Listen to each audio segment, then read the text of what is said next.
ಎಡೆ ಬಿಚ್ಚಿದ ನಾಗರಹಾವನ್ನು ನೋಡಿ. ನಮ್ಮ ಲಾಡ್ಜ್ ಹಿಂಭಾಗದ ಕಂಪೌಂಡ್ ಮೇಲೆ ಈ ಹಾವು ಎಡೆ ಬಿಚ್ಕೊಂಡು ಕೂತ್ಕೊಂಡಿತ್ತು. ಇದೊಂದು ಮರಿ ಹಾವು, ನಾಗರಹಾವು. ಇದು ಏನು ನೋಡ್ತಿತ್ತು ಅಂತೇಳಿದರೆ, ಪಕ್ಕದ ಮನೆಯ ಹೂವಿನ ಗಿಡದ ಮೇಲೆ ಹತ್ತಿ ಕಂಪೌಂಡ್ ಮೇಲೆ ಹತ್ಕೊಂಡಿದೆ. ಅಲ್ಲಿ ನಿಂತ್ಕೊಂಡು ನಮ್ಮ ಲಾಡ್ಜಿನ ಹಿಂಬಾಗಿಲು ಅಲ್ಲಿ ಓಡಾಡೋರು, ಮತ್ತು ಅಲ್ಲೇ ಕೆಳಗಡೆ ನಮ್ಮ ನಾಯಿಗಳಿದೆ, ಚಿಂಗು ಮತ್ತು ಡಿಂಗ, ಇವರೆಲ್ಲ ಓಡಾಡ್ತಾರಲ್ಲ, ಅವ್ರನ್ನೆಲ್ಲ ಆಶ್ಚರ್ಯದಿಂದ ನೋಡ್ತಾ ಇದೆ.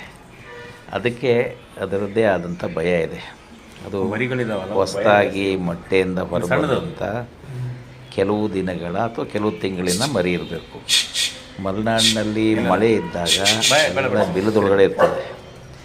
ಮಳೆ ಕಡಿಮೆಯಾಗಿ ಬಿಸಿಲು ಬೀಳಲಿಕ್ಕೆ ಸ್ಟಾರ್ಟ್ ಆದ ತಕ್ಷಣ ಹಾವುಗಳೆಲ್ಲ ಆಹಾರ ಅಂಥ ಸಂದರ್ಭದಲ್ಲಿ ಮನೆ ಸುತ್ತಮುತ್ತ ಸ್ವಚ್ಛವಾಗಿದ್ದರೆ ಅವುಗಳನ್ನು ನಾವು ಕಾಣೋಕ್ಕೆ ಅಪರೂಪ, ಆದರೆ ಅಪಾಯ ಕೂಡ. ಹಾಗಾಗಿ ಈ ನಾಗರ ಹಾವುಗಳ ಮರಿಗಳು ತಿರುಗಾಟ ಜಾಸ್ತಿ. ಇದು ಒಂದೆರಡು ಇರಲ್ಲ, 3-4 ಕೂಡ ಇರ್ತದೆ. ಇದ್ರ ಹಿಂದ್ಗಡೆ ಇನ್ನೊಂದು ಹಾವು ಬಂತು ಒಂದು ದಿವಸ ಬಿಟ್ಟು. ಹೀಗಾಗಿ ಇಂತಹ ನಾಗರ ಹಾವುಗಳು ನಾವು ಭಾಳ ಇರುವಂಥವ್ರು ಸುತ್ತಮುತ್ತ ಸ್ವಚ್ಛವಾಗಿರಬೇಕು. ಕಸ ಮುಸುರೆ ಗಿಡ ಗಂಟೆಗಳನ್ನು ತೆಗಿಬೇಕು. ಇಲ್ಲದಿದ್ದರೆ ಈ ಹಾವುಗಳು ಅಲ್ಲಿರೋದು ನಮಗೆ ಗೊತ್ತಾಗೋದೇ ಇಲ್ಲ. ಮತ್ತು ನೋಡಿ ಅದು ಹೇಗೆ ನೋಡ್ತಾ ಇದೆ ಅಂತ ಹೇಳಿದರೆ, ನಮ್ಮ ನಾಯಿಗಳನ್ನೇ ನೋಡ್ತಾ ಇದೆ. ಆ ನಾಯಿಗಳು ಓಡಾಡೋದು ಮಾಡೋದು, ಅದಕ್ಕೆ ಭಯ, ಆತ್ಮರಕ್ಷಣೆ, ಇವೆಲ್ಲ ಕಾರಣಗಳಿಂದ ಅದು ಹೆಡೆ ಇದೆ. ಈ ಕಡೆ ಲಾಡ್ಜ್ ಕಡೆ ಬರೋಕ್ಕಾಗಲ್ಲ. ಆರಡಿ ಕಂಪೌಂಡನ್ನು ಅದು ಹಾರಿ ಅದು ಇಳಿಲಿಕ್ಕೆ ಯಾವುದೇ ರೀತಿಯ ಗಿಡಗಳಿಲ್ಲ, ಕೋಲುಗಳಿಲ್ಲ. ಹಾಗಾಗಿ ಅದು ಇಳಿಯಲ್ಲ. ಆದರೆ ಅದು ಆ ಕಡೆಗೆ ಹೋಗುತ್ತೆ ಈ ರೀತಿ ಅಷ್ಟೇ. ಕೆಲಸದವರೆಲ್ಲ ಇದು ಶ್ರಾವಣ ಮಾಸದಲ್ಲಿ ನಾಗದರ್ಶನ ಅಂತ ಕೆಲವರು ಚಪ್ಪಲಿನೆಲ್ಲ ತೆಗೆದಿಟ್ಟು ನಮಸ್ಕಾರನೂ ಮಾಡಿದ್ದಾರೆ.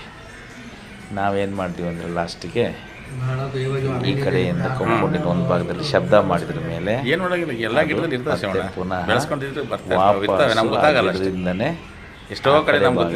ಇಳ್ಕೊಂಡು ಹೋಯ್ತು. ಅದು ಹೋದ ನಂತರದಲ್ಲಿ ಈ ಕಂಪೌಂಡ್ ಮೇಲೆಲ್ಲ ನಾವು ಫಿನಾಯಿಲು ಡೆಟಾಲ್ ಪೌಡ್ರ್ಗಳನ್ನು ಹಾಕಿದ್ದೀವಿ. ಆ ಸ್ಮೆಲ್ಲಿಗೆ ಅದು ಮತ್ತೆ ಇನ್ನೊಂದು ಸಾರಿ ಬರಬಾರ್ದು ಅಂತ. ಇದನ್ನು ನೋಡಿದಾಗ ಪಂಜೆ ಮಂಗೇಶ್ ರಾಯರು ಬರೆದಂಥ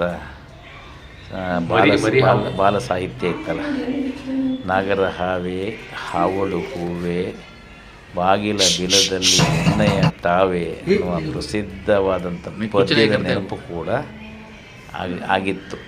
ಈಗ ಆ ಪದ್ಯ ಇದೆಯಲ್ಲ ಗೊತ್ತಿಲ್ಲ. ಅವರು ಕೂಡ ಬ್ರಿಟಿಷರನ್ನ ಸಂಕೇತವಾಗಿ ಬರೆದಂಥ ಪದ್ಯ ಅದಾಗಿತ್ತು ಅಂತ ನಾವು ದೊಡ್ಡವರಾದ್ರ ಮೇಲೆ ನಮ್ಗೆ ಗೊತ್ತಾಗಿತ್ತು. ಮನೇಲಿದೆ ಅಂತ ಇನ್ನೂ ಅದು ಎಡೆಯನ್ನು ಮುಚ್ಚಲೇ ಇಲ್ಲ, ಮುಚ್ಕೊಂಡೇ ಇದೆ. ಭಾಳ ಒಂದು ಅರ್ಧ ಗಂಟೆ ಹಾಗೆಯೇ ಇತ್ತು, ನಂತರ ಹೋಯಿತು.